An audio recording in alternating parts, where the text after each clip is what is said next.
All right, let's start with the basics. What's your name? My name is serotonin, sir. Good morning, Mr. Serotonin. My name is Mr. Synapse. What's your function? Well, I'm a neurotransmitter. Specifically, I regulate mood, hunger, sleep, and arousal. Interesting. So I've been told you have a crime to report. Yes, my identity's been stolen. How do you know that your identity's been stolen? Well, usually I find a receptor site to bind to so I can set off a neuron's action potential.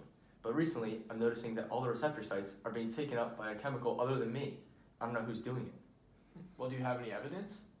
Yes, I found these chemicals in the dendrites of some neurons. See, normally it's a lock and key mechanism where I enter the receptor site, but the lock is being taken up by another chemical that's mimicking my key. These chemicals look just like you. I know. That's how they were able to steal my receptor sites and my function.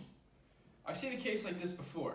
There are agonist and antagonist. They use similar shapes to a neurotransmitter so that they can take up all of your receptor sites. I think if we do some research, we can find out exactly who's stealing your identity. Thanks, Mr. Synapse. Let's get started. According to the research, the culprit either has to be agonist or antagonist. So how do we know which one it is? How do we tell the difference? Agonist will cause an action potential, and the antagonist does not cause action potential.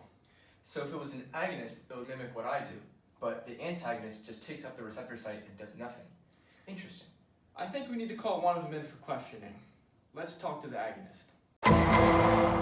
So, Mr. Agonist, my friend Serotonin claims that somebody stole his identity.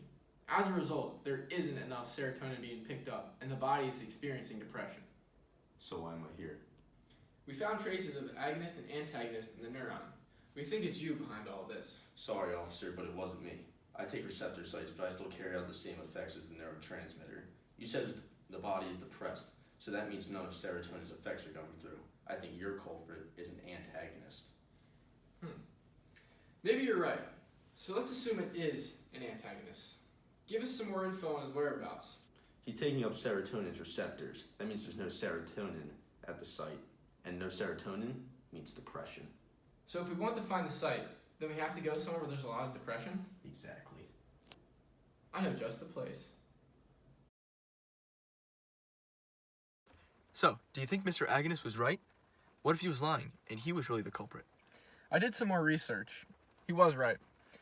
Agonists help produce endorphins, which may help the body feel effects similar to serotonin. He wouldn't have caused depression. If you say so. I think we're nearing the receptor site. The antagonist has got to be here somewhere. There he is!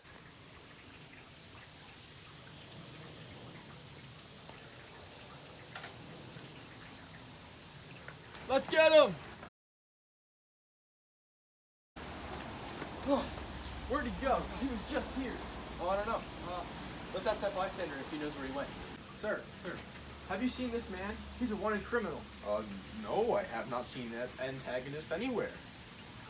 Wait, I never told you his name. Phew. Ah, I knew it! You're the antagonist!